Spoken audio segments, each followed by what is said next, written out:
तो वो दर्द तो हम भूलेंगे ही नहीं। उसको पेड़ पर लटका के पहले हैंग किया, उसके बाद उसकी आइज़ उन्होंने निकाली। मुझे इतना शॉक हो गया, मैंने कहा आप क्या बोल रहे हो?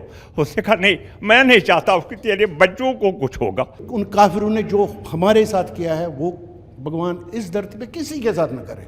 ऐसा सिचुएशन होता था जो ऑर्डिनरी आदमी भी, हम हिंदुओं के पीछे ऐसा पड़ा रहता था कि हम इतना डर जाते थे कि पूछो मत। इंडिया अगर मैच जीता था तो पत्थर पंडितों के घर पे पड़ते थे, इंडिया अगर मैच हारता था तो पत्थर पंडितों के घर पे पड़ते थे।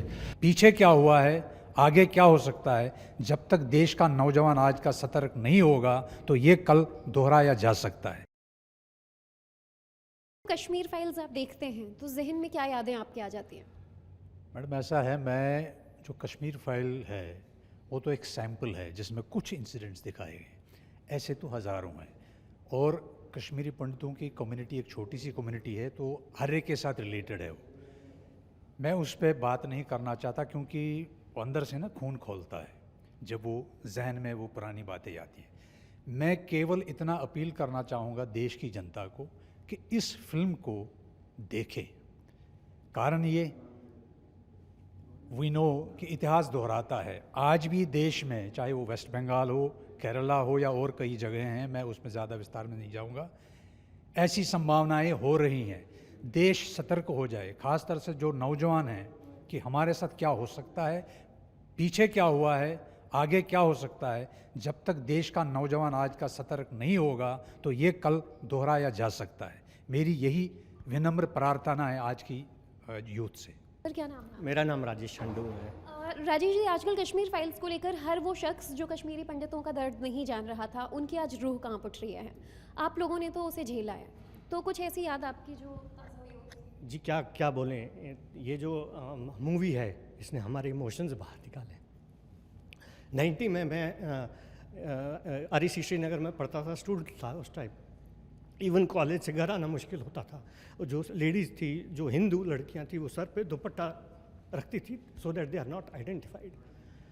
तो घर पहुँचे एक दिन तो पापा ने बोला कि मेरे एक स्टूडेंट है, उसने कहा कि प्रोफेसर साहब आप निकल जाओ यहाँ से, कुछ प्रॉब्लम है। तो वो बोले क्या, मैं तो टीचर पढ़ाता हूँ। तो वो बोले वहाँ से कि आप टीचर हैं हमारे, बट सिचुएशन नहीं है, आपका टारगेट किया जाएगा, आपके बीवी बच्चे हैं, और अगर आपको टिकट अरेंज करनी है जम्मू तक की तो will do it for you. So our life turned topsy-turvy. We didn't know what to do. We just came. Somebody told us that you have to leave your home.